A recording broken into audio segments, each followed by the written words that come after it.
우리 사랑하는 동역교회 3D 중고등부 공동체 여러분, 일주일 잘 지냈나요? 지난주, 원래 주일부터 일주일이 시작이 되니까 지난주에 참 변덕스러운 날씨였었죠. 비도 많이 오고 또 폭염도 있고, 그래서 여러분들 막 마음이 이리저리 어수선하고, 또 어떤 친구들은 계약을 했고, 계약한 친구 대부분 했네요. 나 아직 계약 못했어요.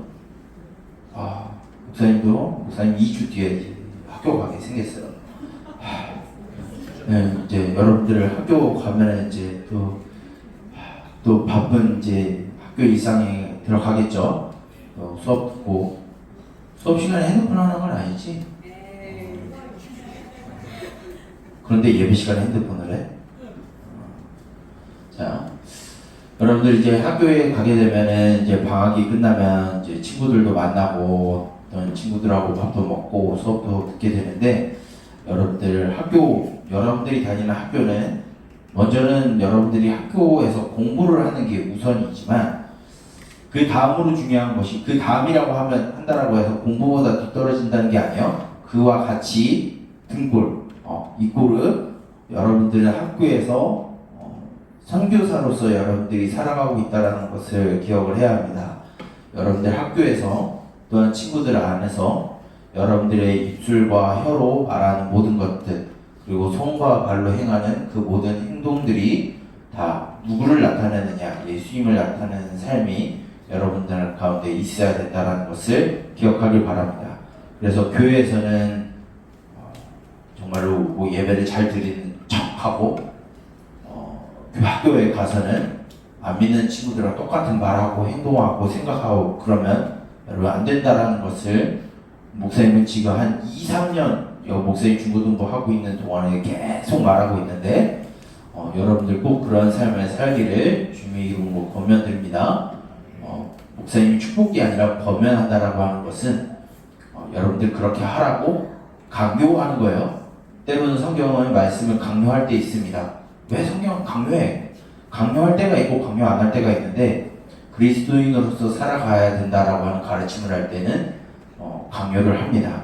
그렇기 때문에 여러분들, 나 그냥 교회 다닌다 라고 말하는 그 순간부터, 여러분들이 예수님을 믿는 순간부터 여러분들의 삶은 달라져야 되고, 여러분들의 언어는 달라져야 되고, 여러분들의 손과 발이 달라져야 된다는 걸 기억해서, 이제 여러분들이 다시 시작되는 일주일, 여러분 그리스도인으로서 살아가는 그런 믿음의 본을 보이는 여러분들이 되기를 주님의 이름으로 축복합니다. 우리는 목사님과 함께 지난주 디모데 후서의 말씀을 지난주 수업부터 계속 보고 있었죠. 우리가 디모데 후서의 말씀을, 지난주 말씀을 조금 생각해 보게 되면, 지난주는 어떤 말씀이었는지 여러분들 기억 안 나죠? 네, 이미 기억 안 난다는 걸 알기 때문에 조금 이제 지난주 말씀을 잠깐 복습해보고 오늘 말씀을 나누려고 하는데, 지난주 우리가 나눴던 말씀은 우리가 예수님을 잘 믿는 삶을 살기 위해서 어떻게 해야 될까라는 내용에 대해서 말씀을 드렸어요. 어떻게 해야 되느냐? 그 중에 세 가지 예를 들어서 사도 바울이 자신의 사랑하는 제자 디모데에게 소개했는데, 첫 번째는 군인이었고, 두 번째는 운동선수였고, 세 번째는 농부였어요. 군인으로 얘기하게 되면은, 군인은 이제 전쟁에 나가서 싸워서 이겨야 되는 이제 사람이죠. 그러기 위해서, 그 전쟁을 위해서 날마다 훈련하고, 무기를 점검하고, 전술훈련을 하고, 이렇게 무대 관계를 쌓고 상관의 명령에 복종해야 되는 삶을 살아가야 되는 게 군인인데, 이와 같이 그리스도인들도 날마다 믿음의 선한 싸움을 싸우기 위해서 준비되어야 되고, 훈련되어야 되고, 나의 신앙을 점검해보고 이렇게 단련해야 되는 그런 모습을 가져야 된다라고 말씀을 드렸어요. 두 번째는 운동선수로서 우리가 어떻게 해야 되냐면, 자기 절제하는 삶, 나의 욕구와 탐욕을 이루기 위함보다는 어떻게 하면 이 땅 가운데 믿음을 잘 지켜나갈지 고민해 보면서, 마지막에 승리의 면류관을 얻기 위해서, 운동선수에게 여러분도 올림픽 보게 되면은 메달을 달잖아요. 옛날에는 이제 월계관이라는 걸 쓰여줬는데, 그것을 얻기 위해서, 마지막에 얻을 그 영광을 얻기 위해서 지금 내가 받는 고난, 어려움, 환난을 이겨내면서 살아가야 되는 모습이 바로 그리스도인의 예수님을 잘 믿는 삶이라고 말씀을 드렸어요. 그리고 농부처럼 우리가 지금 수고하고 헌신하지만 나중에 그 부지런하게 일한 농부가 가장 좋은 것을 얻듯이 우리가 예수님을 잘 믿어야 되는 이유는 바로 우리가 이 땅에서 잘 먹고 잘 살기 위한 그런 목적이 아니라 마지막에 예수님을 만났을 때에 우리가 부끄럽지 않게 하기 위해서 우리가 예수님을 잘 믿어야 되고 그 예수님을 잘 믿기 위해서는 가장 고전적이고 기본적인 하나님의 말씀을 가까이 하고 매일마다 기도하며 찬양을 가까이 하는 삶을 살아야 된다라고 말씀을 드렸어요. 그런데 오늘 말씀을 들어보면서 듣기 앞서서 우리 좀 이 생각을 좀 잠깐 갖고 오늘 말씀을 들었으면 좋겠어요. 그러면 왜 우리는 그런 경건의 삶을 우리는 왜 살아야 될지, 말씀을 읽고 묵상하고 말씀대로 살아가고 기도하고 찬양을 가까이 하는 삶을 우리는 왜 살아야 되는지 우리 약간 고민해 볼 필요가 있습니다. 이것을 우리는 쉽게 말해서 경건이라고도 이야기를 하는데 우리는 왜 경건한 삶을 살아야 될까요? 우리가 경건한 삶을 살아야 되는 이유는 단 한 가지, 우리에게 경건한 삶을 통해서 나타나야 되는 그런 의무가 있고 책임이 있기 때문에 우리는 경건한 삶을 살아야 한다라는 것입니다. 그것에 대한 연장선으로 오늘 말씀을 보게 되면 그 경건한 삶을 살아야 되는 이유가 왜 경건한 삶을 살아야 되는지에 대해서 오늘 말씀은 잘 설명을 해주고 있는 말씀입니다. 오늘 우리가 계속해서 읽고 있는 디모데후서는 어떤 성격을 갖고 있는 책이라고 지난주 말씀을 드렸죠? 유서와 같은 내용이 디모데후서라는 것입니다. 왜요? 이제 사도 바울이 로마에 두 번째로 갇혀서 이제 죽음을 죽음을 앞에 두고 있을 때 자신의 사랑하는 제자 디모데에게 내가 이제 죽고 난 뒤에 이제 너도 그 믿음의 경주를 살아가야 될 텐데 이렇게 살아가야 한다라는 것을 가르쳐 주기 위해서 디모데후서를 썼다라고 지난주 말씀을 드렸어요. 그리고 우리가 나눴어요. 그 안에서 오늘 말씀을 보게 되면 사도 바울이 어떻게 이야기하냐면 너는 하나님 앞과 너를 향해서 디모데를 향해서 하나님 앞과 그리스도 앞에서 산자와 죽은 자를 심판하러 오실 그 예수님이 이 땅에 다시 오실 것과 그리고 그의 나라가 완성될 것을 맹세하여서 너에게 엄숙하게 명령한다 라는 말로 굉장히 엄중한 서곡을 통해서 오늘 본문 말씀을 시작을 하고 있어요. 그러면서 뭘 하라고 하냐면 굉장히 간단한 걸 명령을 해요. 뭘 하라고 하죠? 2절에 말씀을 전파하라 라는 말을 하고 있어요. 근데 이 전파하라라고 말하는 이 2절에는 총 5가지의 명령어가 등장하는데 그 중에 제일이 말씀을 전파하라는 명령어가 제일 첫 번째로 나와요. 이것을 이제 보조하기 위해서 4개의 명령어가 나오는데 어떻게 명령을 하고 있냐면 첫 번째 때를 얻든지 못 얻든지 이 말씀을 전파하라 라고 되어 있어요. 이 때를 얻든지 못 얻든지 말씀을 전파하라는 뜻은 무엇이냐면 내가 만나는 모든 사람들이 하나님의 말씀을 거부를 하든 긍정을 하든 부정을 하든 거절을 하든 핍박을 하든 박해를 하든 조롱을 하든 그 말씀을 전함으로 인해서 내가 손해를 보건 불이익을 당하건 때로는 죽임을 당하는 한이 있더라도 뭘 해라? 하나님의 말씀을 전파해라. 그러니까 이 전파하라의 첫 번째 명령어를 수식하는 보조하는 두 번째 명령어예요. 그 다음은 무엇을 하냐면 오래 참음으로 가르치라는 명령을 하고 있어요. 이 오래 참다라는 의미는 뭐냐면은 어제 말씀을 전하면서 여러분들 뭐 비하하려고 하는 게 아니라 어떤 생각이 드냐면 목사님이 중고등부를 지금 우리 동영교회 중고등부를 거의 한 6년 가까이 했나? 한 5년 넘게 하고 있었는데 이건 목사님 스스로의 얘기예요. 열매가 보이지 않아. 뭔가 뒤바뀌는 인생이 안 보여요. 여러분 비하는 거 아니에요? 나중에 여러분들이 그런 가르침의 자리에 있으면 여러분들 똑같은 마음이 들 거예요. 그런 마음을 들면서 내가 저버릴까 마음도 수십 번 했어요. 여러분들 때문이 아니라. 그런데 그런 것은 오래 참음이 아니라는 거예요. 열매가 나타나지 않고 도저히 바뀌지 않고 오히려 지 멋대로 하는 그 사람들을 바라보면서도 계속해서 하나님의 말씀을 전파하라는 거예요. 왜? 명령이니까. 오래 참음으로 그에게 하나님의 말씀을 전파하라는 거예요. 자, 여러분들 좌우 앞뒤 친구들을 바라보면서 이 친구들이 하나님의 말씀을 잘 지키고 있는 것 같아 보여요? 그러기 전에 자기 자신을 보아야겠지만 별로 달라져 보이는 게 없어 보여요. 별로 그렇게 예수님을 믿는 사람처럼 언어가 바뀌는 것 같아 보이지도 않고 생활 양식이 바뀌는 것 같지도 않고, 그런데 뭘 해야 되냐면 우리는 계속해서 하나님의 말씀을 가르쳐 줘야 돼요. 목사님이 여기에서 지금까지 청소년 사역 거의 7년 가까이 했는데 7년 가까이 해서도 변화가 전혀 없는 그런 모습을 볼 때도 많았었어요. 물론 이거는 우리 동교회뿐만 아니라 이제 목사님 전 사역하면서까지 열매를 별로 안 보이는 그런 삶 가운데 목사님보다 잘생긴 사람에게 더 사람이 보이는, 그런 거 보고 엄청 자괴감이 들고, 그럼에도 불구하고 끝까지 오래 참음으로 하나님의 말씀을 열매를 바라보고 그런 사람의 그런 성장 과정을 바라보면서 말씀을 전하는 게 아니라 그냥 단순하게 때로 보면은 하나님의 명령은 단순해요. 어렵지만 단순해요. 그냥 하라는 거예요. 좀 속된 말로 뭐라고 해요? 까라면 까라는 거예요. 이게 군의 정신이긴 하거든요. 뭐 잘못된 군의 정신이지만 그만큼 우리가 하나님의 말씀을 전파하는 건 상대방이 바뀌지 않고 예수님을 도저히 받아들이지 않아 보인다 할지라도 우리는 뭘 해야 된다라는 거예요? 하나님의 말씀을 가르치고 전파하고 증명해내는 삶을 우리는 살아야 된다는 걸 가르쳐주고 있어요. 세 번째는 무엇이냐면 이건 가르침으로 병책하라라고 되어 있어요.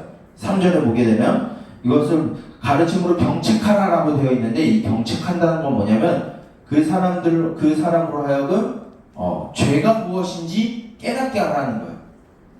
그러면 죄가 무엇인지 깨닫게 하면 그 사람이 범죄인 것들을 다 폭로하라는 이야기인가요? 뭐 그것도 포함이 될 수 있겠지만 원론적으로는 무엇이냐면 예수님을 떠난 모든 삶이 다 죄악된 것이다라는 걸 가르쳐 주라는 거예요. 내가 굉장히 뭔가 굉장히 선량하고 착하고 도덕적으로 윤리적으로 법 없이도 살아갈 것 같은 그런 사람에게도 뭘 하라라고 하냐면 예수님을 떠나서는 너에게는 아무런 가망이 없다는 것을 가르쳐 주라는 거예요.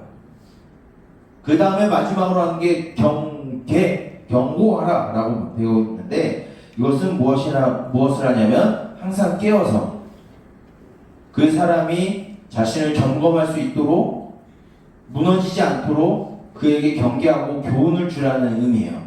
즉 하나님의 말씀을 전파하라고 하면서 이 디모데에게 뭘 하라고 하냐면 오래 참음으로 눈에 보여지는 현상을 따라가지 말고 그 사람이 거부를 하든 그 사람이 받아들이든 상관없이 계속해서 뭘 하라고 하면 하나님의 말씀을 전파하라라고 되어 있어요. 그럼 여기에서 말하는 하나님의 말씀은 무엇을 말하는 걸까요? 하나님의 말씀이 하나님의 말씀이지 왜 목사님은 자꾸 저렇게 비꼴까? 목사님의 특기 중에 비꼬는 건데 왜 그러냐면 생각을 해야 되는 거거든요. 여기에서 나오는 하나님의 말씀을 전파하라는 이 말씀은 어디에 근거가 되어 있냐면 오늘 우리가 읽진 않았지만 디모데후서 3장 15절의 말씀을 보게 되면 모든 성경은 하나님의 감동으로 된 것이다 라고 되어 있어요. 즉 여기에서 나와 있는 말씀은 곧 성경을 의미해요. 그런데 여러분 잘 생각해야 되는 게 성경 우리에게 적용하면 신구약 성경을 다 말하는 거예요. 그런데 사도 바울이 디모데에게 말하고 있는 성경은 무엇일까요? 구약 성경이에요. 그러면은 목사님이 어제 이렇게 설교를 준비하다가 어떤 생각이 드냐면 사도 바울이 우리가 다 다루진 않았지만 사도 바울의 서신 편지들을 보게 되면 사도 바울이 계속해서 반복해서 이야기하는 게 뭐냐면 유대인들의 율법이나 그들의 절기나 할례나 전통들을 지켜서 하나님의 백성이 되는 게 아니라 오직 예수님을 믿어야 하나님의 백성이 된다라는 걸 가르쳐주는 게 사도 바울이 계속해서 모든 성경의 모든 서신서에서 말하고 있는 게 이 내용이에요. 율법으로나 절기로나 전통으로나 할례로나 어떤 선한 공로를 통해서 하나님의 백성이 되는 게 아니라 오직 우리를 위해서 죽으신 예수 그리스도를 믿음으로 우리가 하나님의 백성이 된다는 걸 가르쳐 주는데 디모데에게는 구약 성경을 전파하라고 하네요. 그러면 뭘 전파하라는 거와 같아 보여요? 율법을 가르치라는 것과 똑같이 보여요. 그런데 우리는 조금 다르게 생각해야 돼요.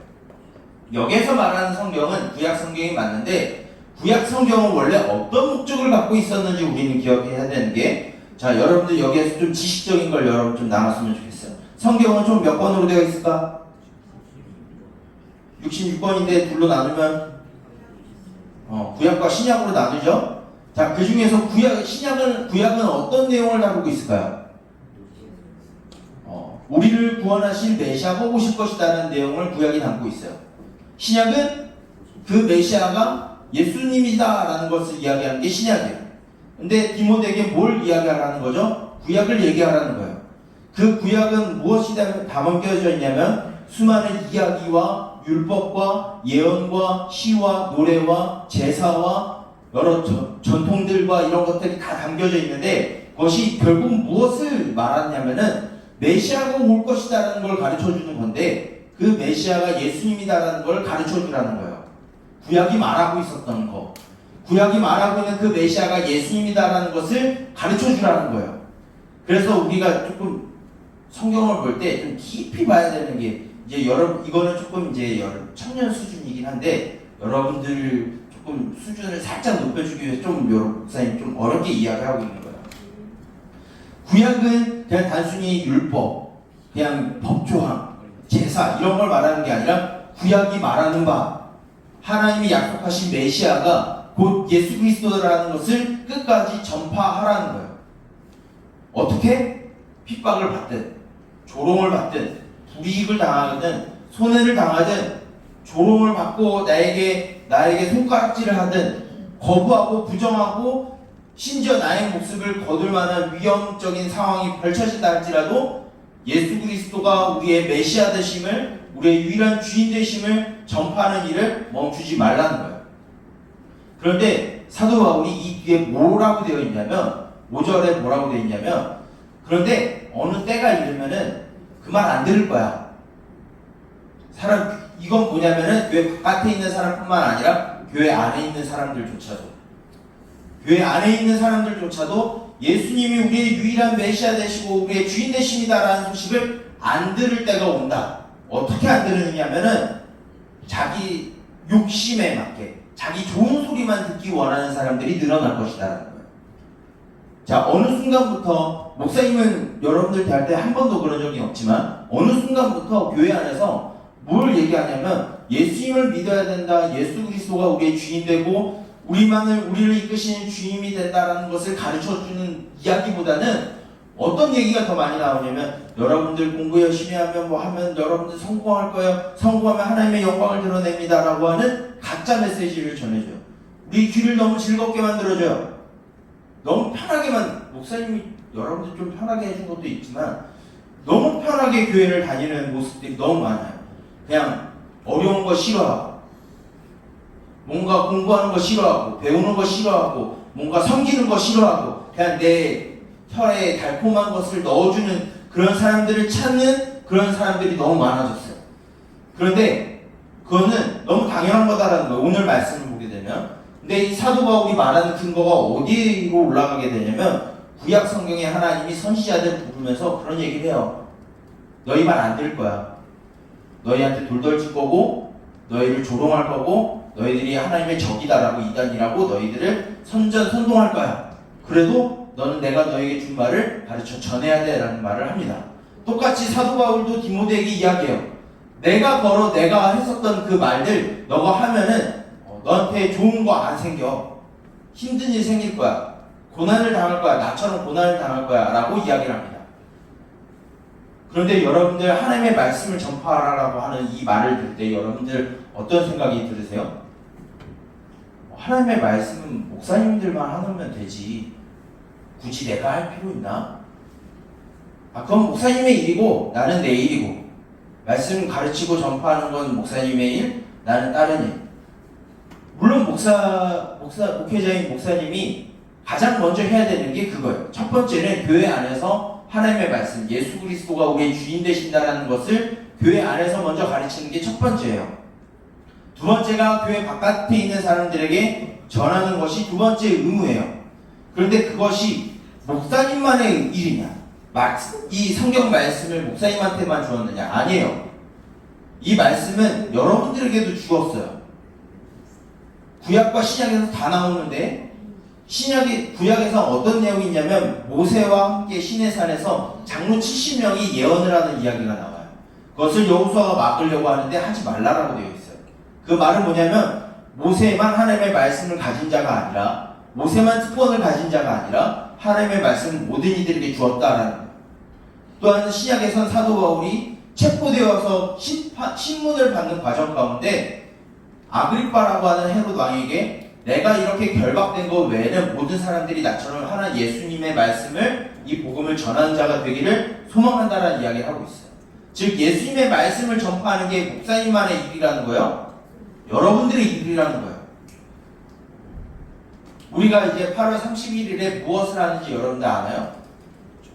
총동원 전도 주일이 있어요. 그 준비하는 과정 가운데 있어요. 오늘부터 그것을 할 거예요. 그런데 지난주에 이야기하면서 어떤 친구가 그런 얘기를 한 적이 있어요. 목사님, 학교에서 교회 이미지가 너무 안 좋아서 전도하기가 힘들어요. 그 말을 들은 저는 목사님은 참 마음이 힘들었어요. 왜 그러냐면 그런 이미지를 남기고 그렇게 한 것은 목사님을 포함해서 어른들이 그런 문화를 보여줬거든요. 그렇게 만들었거든요. 그런 인식을 심어줬거든요. 그 책임이 누구에게 있냐면 목사님과 어른들에게 있어요. 그것을 바꿔나가야 되는 것도 목사님과 어른들이 해야 되는 일인데 반대로 여러분 물어볼게요. 여러분들 학교에서 학원에서 친구들을 대할 때 여러분들은 정말로 예수님을 믿는 사람처럼 여러분들 입술과 혀로서 예수님의 사랑이 나타나는 삶을 살아가고 있나요? 손과 발로 여러분들이 행하는 그 일들이 모두 예수님의 사랑과 공의를 나타내고 있나요? 만약에 그렇지 않다라고 하면 예수님을 믿는 여러분들은 어른들에게 책임을 전가할 수 없어요. 왜 그러냐면 똑같이 그 일을 하고 있기 때문에. 목사님이 왜 이 일을 하겠냐면 여러분들에게 숙제를 주는 거예요. 그냥 단순히 교회에서만 아웅다웅하고 살아가는 게 아니라 여러분들이 살아가고 있는 학교, 학원, 친구들 사이에서 여러분들이 전도하기 위해서 여러분들이 얼마나 선한 말을 하고 있고 얼마나 좋은 행동들을 하고 있는지 여러분들 점검하기 위한 거예요. 그 친구가 교회에 안 좋은 이미지 가질 수 있어요. 그런데 그 친구가 여러분들을 통해서 교회를 바라봐야 돼요. 그렇지 않으면 우리는 어른들과 똑같이 이 교회에서 이 교회를 안 좋게 만드는 한 사람이 될 수밖에 없어요. 그리스도의 의무는 무엇이죠? 예수님의 말씀을 가르치고 전파하고 증명하는 거예요. 이 일을 위해서 우리는 경건의 삶을 살아가야 되는 거예요. 경건의 삶은 우리가 기초적인 게 말씀을 보고 기도하고 찬양하는 거지만 이 경건의 삶을 단순히 그걸로만 규정할 수 없는 게 여러분들의 입술과 혀로 나오는 모든 말들, 손과 발로 행하는 모든 것들이 다 경건이에요. 친구들이 많은데 제 교회 다니는데 쟤 똑같이 욕해. 제 교회 다니는데 똑같이 싸워, 센 척해. 목사님도 센 척을 했거든요. 그래서 교회 욕 많이 먹혔는데 제 가난한 사람 보는데 제 힘들어하는 친구 보는데 돕질 않아. 오히려 괴롭혀. 그러면 여러분들의 신앙은 평가받게 돼요. 누구한테 평가받냐면 제일 먼저 하나님한테 평가받고요. 그 다음은 여러분들 주변에 있는 안 믿는 사람들에게 평가받아요. 하나님한테 평가받는 것도 무섭지만 여러분들 주변 친구들한테 평가받는 것도 두려운 일이에요. 여러분들 예수님을 정말로 믿어요? 예수님을 정말 믿으면 여러분들 죽기까지 뭘 해야 되냐면 여러분들의 손과 발과 입술과 혀로 예수님을 증명해야 되는 삶이 필요해요. 이 말을 하고 있는 사도 바울은 지금 어느 위치에 있냐면 죽음 위에 있어요. 지난주에 말할 때 길가에서 목 잘려 죽었어요. 그 앞에서 디모데에게 일을 하라고 이 바통을 디모데에게 넘겨주는 거예요. 사도 바울과 디모데가 이제 죽음이라는 이별 앞에 있어요. 어떻게 보면은 언젠가 될지 모르겠지만 목사님도 여러분들과 이별할 날이 있을 수도 있어요. 죽음 앞에까지. 죽음을 두고 하나님 앞에 섰을 때 목사님과 여러분들이 주님 앞에 서야 되지 않겠어요? 그러기 위해서 여러분들 뭘 해야 되면 그리스도인의 의무를 해야 돼요. 그렇지 않으면 우리는 하나님의 평가 앞에서 고개를 들 수 없을 거예요. 그러기 위해서 목사님은 끝까지 말씀을 전하고 가르치고 증명하는 삶이 되어야 되고, 여러분들이 갖고 있는 능력, 재능, 그것을 통해서, 그리고 여러분들이 내뱉는 모든 입술과 혀와 손과 발로 행하는 그 모든 것들이 예수님이 나타나는 삶이 되어야 돼요. 예수님을 믿지 않는 사람들과 똑같이 살아가면은 교회를 아무리 많이 다녀도 소용이 없어요. 그렇다고 이제 교회 안 다녀야지 이러면 안 돼요.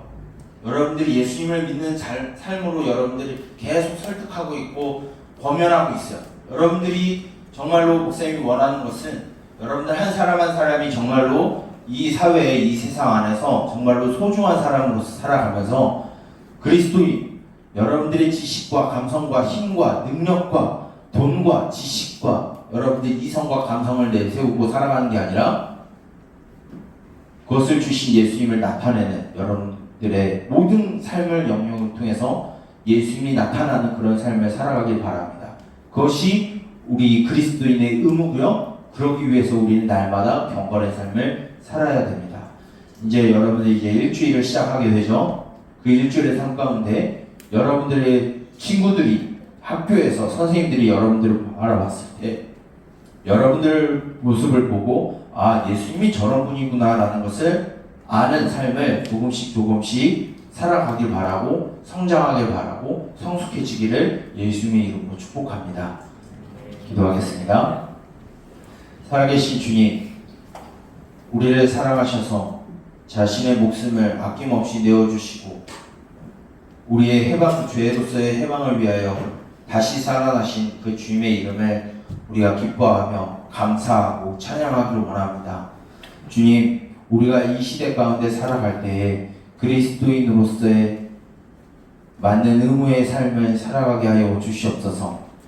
예수님을 믿지 아니하는 자들과 똑같이 말하고 똑같이 생각하고 똑같이 행동하는 그 모든 모습들을 우리가 내어 던지게 하여 주시고, 우리를 사랑하신 예수님이 우리의 모든 입술과 손과 발로 나타나는 것들로 주 예수 그리스도의 사랑과 공의가 나타나게 하여 주시옵소서.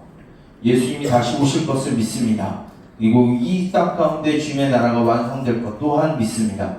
그런 믿음 가운데 우리가 살아갈 때 우리가 결코 죽은 믿음으로 살아가는 것이 아니라 활력 있는 믿음으로, 보여지는 믿음으로 우리가 살아가게 하여 주시옵소서. 그래야 우리의 모든 삶 가운데 교회가 비록 지금은 욕을 먹고 안 좋은 이미지가 있지만 우리 주변에 있는 이들은 나를 통하여서, 나의 모습을 통하여서, 나의 언어를 통하여서 주님을 보게 하여 주시옵소서. 이 시간 주님 앞에 예배드리고 또한 얻은 것들 우리의 일상 가운데서 살아가게 하여 주시고, 우리의 일상 가운데 주님의 자녀로 살아갈 수 있는 힘과 능력과 지혜와 지식을 성령을 통하여 우리에게 부어주시옵소서. 이 모든 것을 예수님의 이름으로 기도드립니다. 아멘.